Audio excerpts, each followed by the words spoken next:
still granted the great with another episode of the Hiccup Conversation, and we got a problem.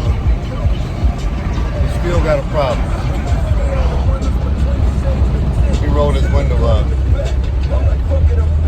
We got a problem.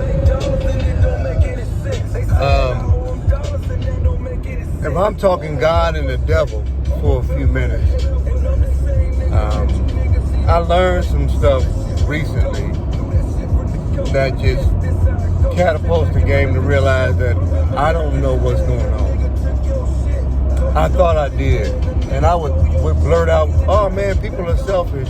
Women are selfish. I would blurt that out. But I really didn't know the detail and the intricacies of how in depth that statement really is. I remember having a conversation with a woman before,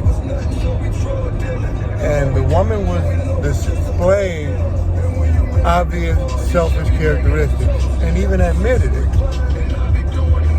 I didn't think it was that deep, but come to find out, the woman shared with me that she was interested in having a relationship with a man, but she didn't want to do nothing. When it came to sexual activity, she admitted that she wanted the man to service her completely, that she didn't want to use her fingers or her hands to give massages or anything that was in detail.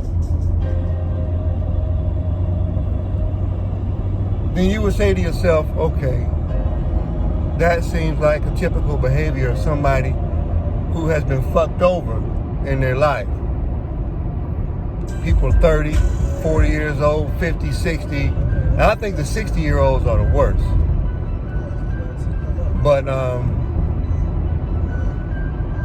this particular woman,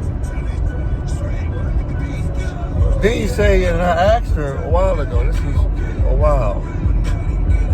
So I'm doing these videos and stuff late and delayed. I've been thinking about things quite a bit. But I asked her, I said, what are you willing to do? I learned that in her house, which is stuffed full of people, somebody else does the cooking for her, somebody else does the cleaning. And these are vital parts to what we felt a woman's contribution is to the relationship. So now let's get this right. You don't do intricacy stuff when it comes to sexual activity. You don't cook, you don't clean. Then I was asked something, and I said, you know what, fuck this. I'm not biting my tongue or holding back anymore. I can't take this. I almost had the tongue of a serpent. And I said, you know what, I'm going to tell you what I want then. Since you and other women want to go out all the time and go places and do stuff, and you talk to me the way you do, how about this? If we ever go anywhere and do anything, I want your ass to come and pick me up. I'm full man. I totally believe in opening doors and doing shit like that for women. Paying for dinners and things when there's a respect level like that. But when you're going to blatantly say out loud that you're not going to do shit for the most part, and 90% of that is because you was in a marriage or a relationship before where some lame ass simp nigga did everything for you.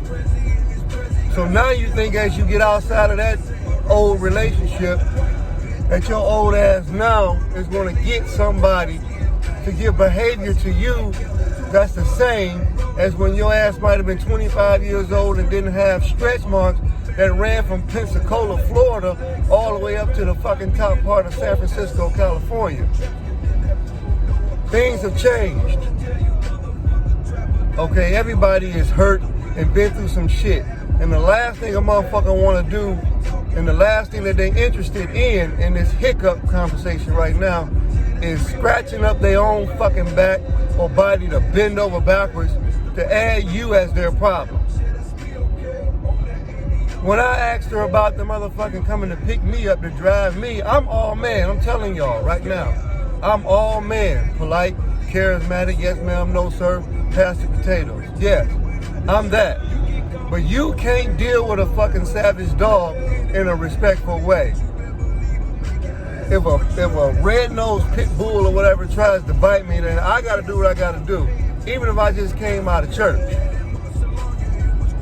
You understand what I'm saying? So it's like a locked pit bull type of demeanor that you have to have with certain people. They don't understand respect. They don't understand that everything is a two-way street if you're trying to have a relationship.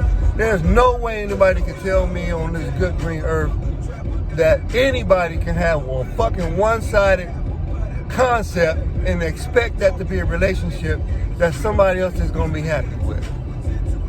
This lady told me that I should be proud and excited to make her happy. Fuck what I want and what I need. So let's talk about something. Let's talk about microphone talking for a minute. Anybody got any details that can understand anything microphone concept? Ride with me for a minute. Now, she says to me, she don't rap on no microphone. So if I say, okay, cool, you don't rap on no microphone, she asks me, are you interested still in going out somewhere else to get somebody else to rap on your microphone? So let me get this right. Nobody can rap on my microphone. I can't get no back rub. I can't get no sexual activity until you say so. If you got water on the knees or diabetes or whatever, or you having heart conditions at that point, I can't get what I need. I'm an animal, as hyper as I am, even though I'm quiet somewhat. I can't get none of my stuff, and I need to be happy with the fact that you're temporarily happy with all of the shit that I'm providing. But anyway, this is my last statement, I'm about to get ready to get off of this. I asked the lady about coming to pick me up then. Shit. You want to ride all the way around these cities and burn up gas and all of this stuff, money-wise? Then you come and pick me the fuck up. I don't get no other perks.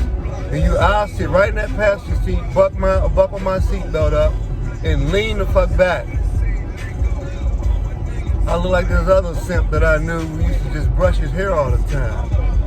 My mother, man, that was a sneaky one. She knows who I'm talking about. But anyway, so this lady tells me, and I'm about to get ready to get off of this thing after this. The lady fucking tells me, oh, we got another problem. I don't like driving.